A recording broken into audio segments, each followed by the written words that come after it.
कहानी की शुरुआत में समुद्र के अंदर हमें एक जहाज को दिखाया जाता है। इस जहाज के ऊपर समुद्री लुटेरों ने हमला कर दिया था। लड़ाई के दौरान समुद्री लुटेरों ने बहुत सारे मासूमों को मार देते हैं। जिस जहाज पर लुटेरों ने हमला किया था उसके कैप्टन थे बोर्डन। जब उन्हें इस बारे में पता चला तब वो अपने सोने को लेकर के यहाँ से भागने की कोशिश करते हैं, लेकिन उन्हीं को पकड़ने के लिए लुटेरे यहाँ पर आए थे। ये लोग बोर्डन को बंदी बना लेते हैं। इसके बाद यहाँ पर एंट्री होती है कैप्टन कॉनर की। ये लुटेरों के सरदार हैं। वो बोर्डन से पूछते हैं कि तुम्हारे जहाज पर ये सोने के बिस्किट कहाँ से आए? इस पर मेरा मोहर लगा हुआ है, जिसका मतलब साफ है कि ये मेरा खजाना है। तुम्हारे पास ये कहाँ से आया? बोर्डन अपना मुंह नहीं खोलता है, वो उसे कुछ नहीं बताता, लेकिन कॉनर को हर हाल में अपना खजाना चाहिए था, इसलिए वो इसे चोट नहीं पहुँचाता। बोर्डन के जहाज में इन्हें एक दस्तावेज मिलता है, जिसकी मदद से इन्हें ये मालूम चल जाता है कि बोर्डन कौन से आइलैंड से आया है। इसके बाद सीन शिफ्ट होता है और 6 दिन बाद केमैन ब्रेक नाम के एक आइलैंड को दिखाया जाता है। इस आइलैंड पर एसल नाम की एक लड़की को दिखाया जाता है। वो समुद्र की तरफ देख करके अपने पति के आने का इंतजार कर रही थी। लगभग 70 दिन बीत चुके थे, लेकिन अभी तक उसका पति वापस लौटकर नहीं आया था। एसल का एक बेटा है आइजैक और उसकी एक बहन भी है एलिजाबेथ। वो इन दोनों के साथ में यहाँ पर रहती है। आइजैक के पैरों में कुछ प्रॉब्लम है, इसलिए वो सही से चल नहीं पाता। वो अपनी माँ से पूछता है कि पापा कब तक वापस घर लौट करके आएंगे? उन्हें गए हुए 70 दिन हो गए हैं। उसकी माँ उसका ध्यान भटकाते हुए उससे कहती है कि तुम तो जानते ही हो तुम्हारे पिता देर से आते हैं। वो तो शादी में भी देर से आए थे। चिंता मत करो, वो जल्द वापस घर आ जाएंगे। इसके बाद हमें मालूम चलता है कि एलिजाबेथ एक वेस्टर्न नाम के लड़के से प्यार करती है। इस बारे में उसकी बहन को नहीं पता है। वो चोरी चुपके उससे मिलती है। यहाँ पर इनकी बातों से हमें मालूम चलता है कि ये दोनों यहाँ से भागने का प्लान बना रहे हैं और एलिजाबेथ उसके साथ भागने के लिए भी तैयार है। अचानक से जब वो अपनी बहन को आता हुआ देखती है तब वो वेस्टर्न को छुपा देती है। उसकी बहन को थोड़ा बहुत डाउट तो होता है, लेकिन वो श्योर नहीं हो पाती। आज के दिन आइजैक का जन्मदिन था। रात में ये सभी लोग उसका जन्मदिन सेलिब्रेट करते हैं। इसके बाद एसल उसे अपने साथ ले करके कमरे में सुलाने के लिए चली जाती है। दूसरी तरफ हम एलिजाबेथ को देखते हैं जो यहाँ से भागने का प्लान बना चुकी थी, इसलिए वो अपनी बहन के लिए एक लेटर लिख रही थी। इसके बाद हमें वेस्टर्न को दिखाया जाता है जो उसी जगह पर जाता है जहाँ पर उसने एलिजाबेथ को सुबह में आने के लिए कहा था, लेकिन अचानक से यहाँ पर स्काउट अपने 2 आदमियों के साथ आ जाता है। इन लोगों ने वेस्टर्न के साथ क्या किया ये हमें नहीं दिखाया जाता। इधर एलिजाबेथ रात के समय में आखिरी बार अपने भतीजे से मिलती है और लेटर को टेबल पर रखने के बाद यहाँ से चली जाती है। रात के समय में अचानक से एसल की आंख खुलती है क्योंकि बोतलों की आवाज खनक रही थी, जिसका मतलब ये था कि गेट को कोई खोल रहा है। वो सबसे पहले एलिजाबेथ के कमरे में जाती है जहाँ एलिजाबेथ उसे नहीं मिलती, लेकिन जब वो खिड़की के बाहर देखती है तब उसे एक अनजान शख्स दिखाई देता है जो उसके घर की तरफ ही आ रहा था। वो समझ जाती है कि कुछ गड़बड़ है, इसलिए वो फौरन दरवाजे को लॉक करती है और अपने बेटे के कमरे में जाती है। वो अपने बेटे को साथ में ले जा करके एक छोटे से बेसमेंट में नीचे छुपा देती है। इसके बाद अचानक से कोई दरवाजे को पीटने लगता है। एसल अपना गन लेकर के सावधान हो जाती है। जैसे ही एक आदमी अंदर आता है तो वो उसे गन से शूट कर देती है, लेकिन अगले ही पल उसके पीछे दूसरा आदमी आ जाता है जो उस पर हमला कर देता है। ये लोग उसे बेरहमी से मारते हैं, पीटते हैं और घसीटते भी हैं। उसी समय यहाँ पर स्काउट आता है जो उसे एक सोने का बिस्किट दिखाता है और उसे पूछता है कि खजाना कहाँ पर है। एसल कहती है कि तुम किस खजाने की बात कर रहे हो, मुझे नहीं पता। जिस पर स्काउट अपने आदमियों से कहता है कि इसे थोड़ा सा और डोज दो, फिर सब कुछ याद आ जाएगा। इसके बाद वो यहाँ से चला जाता है। अगले दिन सुबह में एलिजाबेथ उस जगह पर पहुँचती है जहाँ पर वेस्टर्न ने उसे आने के लिए कहा था। यहाँ पर आने के बाद उसे मालूम चलता है कि वेस्टर्न को किसी ने जान से मार दिया है। इसके बाद हमें कॉनर को दिखाया जाता है जो सुबह होते ही इस आइलैंड पर आकर के पहुँच चुका था और वो अपने साथ अपने ढेर सारे आदमियों को भी लेकर के आया था। जल्द ही इस आइलैंड के लोगों को भी मालूम चल जाता है कि इन पर हमला होने वाला है। आइलैंड की तरफ आदमियों को आता हुआ देख करके सभी लोग अपना गन, हथियार, बारूद तैयार कर लेते हैं। बीवी, बच्चे, महिलाओं को गिरजाघर में छुपा दिया जाता है। पहले वार करने के लिए ये लोग गोले को रेडी करते हैं, लेकिन उसी समय इन पर हमला होने लगता है क्योंकि जो लोग इनके आइलैंड पर आ रहे थे उनके पास ऐसे हथियार थे, उन हथियारों को इन्होंने कभी देखा भी नहीं था। उनके पास गन था जिसकी मदद से आइलैंड पर मौजूद ढेर सारे आदमियों को दूर से ही खत्म कर देते हैं। उसी समय यहाँ पर एलिजाबेथ भी आकर के पहुँच जाती है और जब वो इन लुटेरों को देखती है तो जल्दी से जाकर के छुप जाती है। वैसे मैं आपको बता दूं यहाँ पर जितने भी आदमी हैं वो ली के हैं। कॉनर बिल्कुल अकेला है। वो इन सब को सोने का लालच दे करके यहाँ पर लाया है। ली को भी सिर्फ खजाने से मतलब है। इन लोगों ने इस गांव के मुखिया को पकड़ लिया था। जब ये लोग उससे पूछते हैं कि बोर्डन का घर कौन सा है, उसकी बीवी कहाँ पर है, जिस पर मुखिया जवाब देते हुए कहता है कि वो सिर्फ एक मछुआरिन है और तुम उसके लिए पूरी फौज लेकर आए हो। हालांकि कॉनर उससे कहता भी है कि तुम्हें अभी तक उसकी सच्चाई नहीं पता है। ये लोग दोबारा उससे पूछते हैं लेकिन मुखिया कोई जवाब नहीं देता, जिसके बाद कॉनर उसे बारूद से उड़ा देता है। उसी वक्त यहाँ पर स्काउट आता है जो इन्हीं का आदमी है। वो कॉनर से कहता है कि तुम्हारी मासूका अब हमारे आदमियों के कब्जे में है, लेकिन शायद इन्हें नहीं पता था कि वो ऐसी मासूका है जिसे काबू में कर पाना बहुत मुश्किल है। उसे जैसे ही मौका मिलता है वो पलक झपकते ही स्काउट के दोनों आदमियों पर हमला कर देती है। अपने पुराने अंदाज में आकर के वो इन्हें इतना मारती है कि ये लोग हार मान लेते हैं। वो जैसे ही एक को खत्म करती है तो दूसरा वाला उस पर हमला कर देता है, लेकिन वो उस दूसरे वाले को भी बड़ी बेरहमी से मार देती है। उसके ऊपर सनक सवार हो गया था, बेचारा मर गया था, लेकिन फिर भी वो उसे मारे जा रही थी। इसके बाद वो अंदर जा करके सबसे पहले अपने बेटे को बाहर निकालती है और उससे कहती है कि चिंता मत करो, सब कुछ ठीक है। वो इतना नॉर्मल थी कि जैसे कुछ हुआ ही ना हो। ठीक उसी वक्त घर पर चर्च के फादर आते हैं जो एसल को बताते हैं कि हमारे बहुत से लोग मारे जा चुके हैं, वो तुम्हें ढूंढते हुए यहाँ पर वापस आए हैं, ये वही लोग हैं। इतना सुनते ही एसल समझ जाती है कि मौत का खेल शुरू होने वाला है। वो फादर से कहती है कि मुझे अपने बेटे को लेकर के यहाँ से निकलना होगा, जिस पर फादर उससे कहते हैं कि तुम ऐसा नहीं कर सकती, तुम इनकी आखिरी उम्मीद हो, सिर्फ तुम इन्हें रोक सकती हो, ये सिर्फ तुम्हारे लिए यहाँ पर आए हैं। एसल कहती है कि ठीक है, मैं कोशिश करूंगी, लेकिन तुम्हें मेरे बेटे को लेकर के यहाँ से निकलना होगा। उसी वक्त इन लोगों को टेबल पर एलिजाबेथ का लेटर मिलता है। तब जाकर के इन्हें मालूम चलता है कि वो वेस्टर्न के साथ भाग रही है। इसके बाद वो अपने बेटे को व्हील चेयर पर बैठाती है और फादर से कहती है कि तुम इसे लेकर के जाओ, मैं अपनी बहन को ढूंढने के बाद तुमसे आकर जंगल में मिलूंगी। इसके बाद वो उसी जगह पर जाने लगती है जहाँ पर उसकी बहन और वेस्टर्न मिलने वाले थे। उसी रास्ते से एलिजाबेथ भागते हुए वापस घर की तरफ आ रही थी और अच्छी बात ये थी कि एसल उसे आसानी से ढूंढ लेती है। वो अपनी बहन को बताती है कि उन लोगों ने वेस्टर्न को मार दिया। वो एलिजाबेथ को शांत करती है और फिर उसे अपने साथ लेकर के निकल जाती है। इधर हमें दिखाया जाता है कि कॉनर अपने आदमियों के साथ एसल के घर पर आकर पहुंच चुका है और वो चारों तरफ खजाना ढूंढता है, लेकिन उसे यहाँ कुछ नहीं मिलता। वो समझ चुका था कि खजाना यहाँ पर है ही नहीं। उसे जमीन पर व्हील चेयर के निशान दिखाई देते हैं जो जंगलों की तरफ जा रहे थे। कॉनर अपने आदमियों से कहता है कि उसका एक बेटा है जो चल नहीं सकता, जंगल में उनका पीछा करो, वो जल्द मिल जाएंगे। इधर हम देखते हैं कि जंगल के अंदर व्हील चेयर एक गड्ढे में फंस चुका था और फादर उस व्हील चेयर को बाहर नहीं निकाल पा रहे थे, इसलिए आइजैक व्हील चेयर से उतर जाता है और फिर ये लोग आगे का सफर पैदल ही शुरू करते हैं। थोड़ा आगे जाने के बाद इन्हें जंगलों में से कुछ आवाज सुनाई देता है। ये आवाज एसल की थी जो अपनी बहन के साथ यहाँ पर आकर पहुँच चुकी थी। इन्हें बस एक नदी को पार करना था, फिर ये लोग यहाँ से दूर जा चुके होंगे। एसल ने एक लकड़ी का बोट छुपा रखा था, उसी की मदद से ये लोग नदी को पार करने लगते हैं। दूसरी तरफ कॉनर अपने आदमियों के साथ इन लोगों को जंगल में ढूंढ रहा था और उसे वो व्हील चेयर भी मिल जाता है, जिससे ये लोग समझ जाते हैं कि वे लोग ज्यादा दूर तक नहीं गए होंगे। एसल ने नदी को पार कर लिया था, आखिरी में बचे हुए थे फादर। और उसी वक्त यहाँ पर कॉनर अपने आदमियों के साथ आ जाता है, इसलिए फादर फंस जाते हैं। एसल अपनी बहन और बेटे को लेकर के जंगल की तरफ जा चुकी थी। इधर जब ये लोग फादर से पूछते हैं कि वो लोग किधर गए, कहाँ पर हैं, तो वो अपना मुंह नहीं खोलते हैं। उनका मुंह खुलवाने के लिए कॉनर उनके पैरों में गन से शूट कर देता है। फिर भी जब वो अपना मुंह नहीं खोलते तब वो अपने आदमियों को नदी पार करके आगे बढ़ने के लिए कहता है। उसके आदमी जैसे ही नदी को पार करने लगते हैं तो उसी वक्त नदी में रहने वाला मगरमच्छ इन पर बहुत ही बुरी तरीके से हमला कर देता है। इधर हम एसल को देखते हैं जो इन दोनों से कहती है कि जाओ और अच्छी जगह पर छुप जाओ, मैं उन्हें रोकने की कोशिश करती हूँ। उसका जाना भी जरूरी था क्योंकि कुछ लोगों ने नदी को पार कर लिया था। वो जंगल में आ चुके थे और इन लोगों को चारों तरफ ढूंढ रहे थे। एसल को जैसे ही मौका मिलता है तो वो आदमियों पर हमला कर देती है और एक एक करके इन्हें खत्म कर देती है। जो लोग नदी को पार करके जंगल में आए थे वो उन्हें मार चुकी थी। उसी वक्त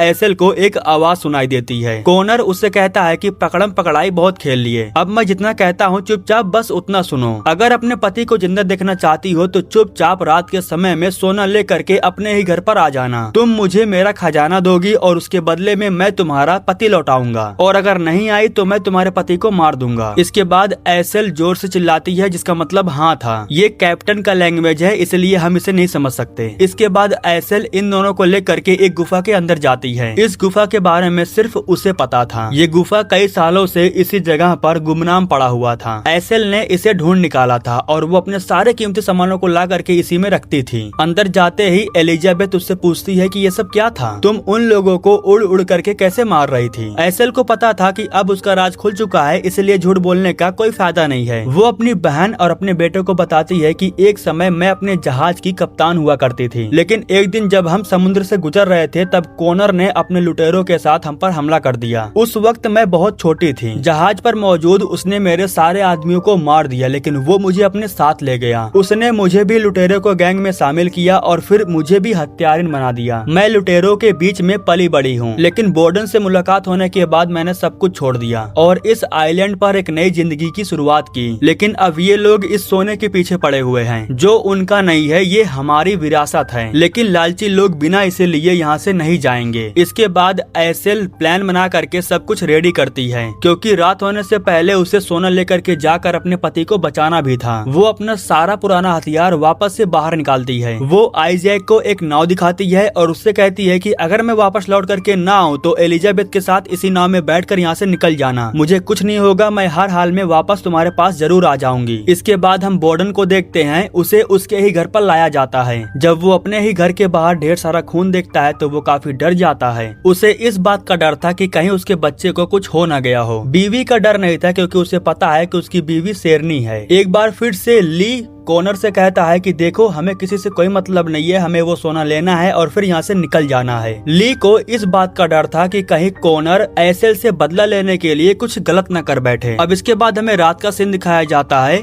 ये सभी लोग एसेल के आने का इंतजार कर रहे थे, लेकिन वो इतना पागल थोड़ी न थी कि वो सामने से आएगी। वो सुरंग में से एक कुएं से बाहर निकलती है और एक एक करके लोगों को मारने लगती है। इस तरह वो अपने घर के बेसमेंट तक पहुँच जाती है। घर में एक आदमी था, उसे भी वो खत्म कर देती है और फिर वो अंदर जाती है जहाँ पर उसके पति को बांध करके रखा गया था। बीवी को सही सलामत देख करके बोर्डन खुश था। वो अपनी बीवी से कहता है कि मैंने उस गुफा में से सोने का बिस्किट इसलिए लिया क्योंकि एक ज्योतिषी है जो हमारे बेटे को ठीक कर सकता है, लेकिन उस सोने की वजह से सब कुछ गड़बड़ हो गया। सिर्फ मेरी वजह से ही ये सब कुछ हो रहा है। जिस पर उसकी बीवी कहती है कि फिक्र मत करो, सब कुछ ठीक हो जाएगा। इसके बाद जब वो लॉक को खोलने की कोशिश करती है तो वो नहीं खुलता, क्योंकि उसकी चाबी कॉनर के पास था। जिसके बाद वो बोर्डन को एक चाकू देती है और उससे कहती है कि मैं तुम्हें बचा लूंगी, फिक्र मत करना। कॉनर जैसे ही कमरे में आता है तो उसी वक्त एसेल यहाँ से जा चुकी थी। जब वो अंदर था तब बाहर के साइड में एसेल लोगों का ध्यान भटका रही थी। उसने चारों तरफ बॉम्ब फैला रखा था, इसीलिए किसी की हिम्मत नहीं हो रही थी। वो इन लोगों से कहती है कि मैं तुम्हारा सोना लेकर के आई हूँ, बदले में मुझे मेरा पति चाहिए। वैसे इन लोगों को यकीन नहीं हो रहा था, इसलिए वो इन्हें सोना भी दिखाती है। सोना मिलते ही ये लोग बोर्डन को छोड़ने के लिए तैयार हो जाते हैं। लेकिन जैसे कि मैंने आपको बताया कि ली को डर था कि कहीं कॉनर कोई गड़बड़ न कर दे, वो गड़बड़ कर देता है। उसने अपने एक आदमी को पेड़ के ऊपर तैनात कर रखा था।